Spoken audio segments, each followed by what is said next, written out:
शिवाजी प्रेमियों, आज मैं आपको एक ऐसे किले की ओर ले चल रहा हूं जो इतिहास में सिर्फ एक पत्थरों की दीवार नहीं, बल्कि बलिदान और शौर्य की मिसाल बन चुका है।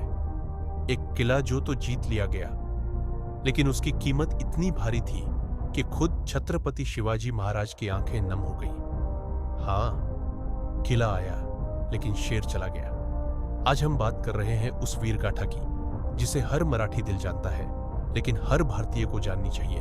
तानाजी मालुसरे और सिंहगढ़ की कहानी। साल 1670। मराठा साम्राज्य अपने चरम पर था, लेकिन कोंडाणा किला अभी भी आदिल शाही के अधीन था। यह वही किला था जो रणनीतिक रूप से बेहद महत्वपूर्ण था। पुणे के पास पहाड़ियों के बीच बसा एक अजेय गढ़। छत्रपति शिवाजी महाराज को एक किला चाहिए था, लेकिन रक्तपात से बचते हुए। शिवाजी की रणनीति थी चुपचाप, अचानक हमला और सीमित बलिदान। लेकिन जब परिस्थिति विकट हो गई, तब उन्होंने आवाज लगाई अपने सबसे विश्वासपात्र सेनापति को, तानाजी मालुसरे। तानाजी उस समय अपने बेटे की शादी की तैयारियों में व्यस्त थे, लेकिन जैसे ही बुलावा आया, उन्होंने एक क्षण की भी देर नहीं की। महाराज ने कहा, किला जीतना जरूरी है, पर तेरे बेटे की शादी? तानाजी ने जवाब दिया, पहले गढ़ जीता जाए महाराज, फिर विवाह की बात करेंगे। और यही था तानाजी का समर्पण।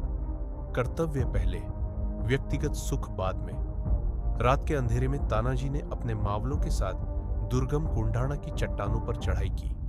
उन्होंने घोरपड़ नामक विशाल छिपकली का उपयोग किया, जिसकी पीठ पर रस्सी बांधकर वो दीवार पर चढ़े।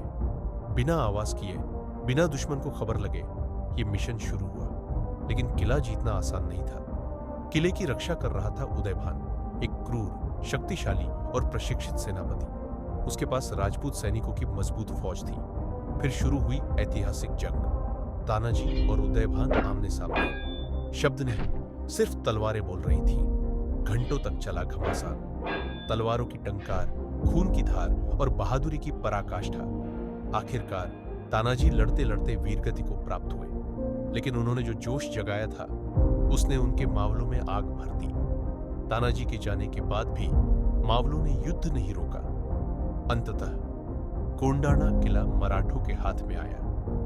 जब शिवाजी महाराज को इस विजय की खबर दी गई, तो पहले उनके चेहरे पर मुस्कान आई, पर जब उन्होंने सुना कि तानाजी नहीं रहे, उनकी आंखों से अश्रुधारा बह निकली। उन्होंने भारी मन से कहा, किला तो आया, लेकिन मेरा सीन चला गया। उस दिन के बाद कोंडाणा का नाम बदल दिया गया। अब वह किला कहलाया सिंहगढ़। यह सिर्फ एक लड़ाई नहीं थी, ये थी बलिदान की परिभाषा। तानाजी ने हमें सिखाया कर्तव्य, समर्पण और नेतृत्व क्या होता है। आज भी जब कोई युवा अपने जीवन के लक्ष्यों के लिए पूरी निष्ठा से संघर्ष करता है, तो उसमें तानाजी की ही झलक दिखती है। हम सभी के जीवन में कोई ना कोई गढ़ होता है, कोई परीक्षा, कोई सपना, कोई लक्ष्य, जिसे जीतने के लिए तानाजी जैसा हौसला चाहिए। और आज इस कहानी को सुनने के बाद हमें यह प्रण लेना चाहिए कि हम अपने गढ़ को तो जीतेंगे ही, लेकिन अपने अंदर के शेर को भी कभी मरने नहीं देंगे।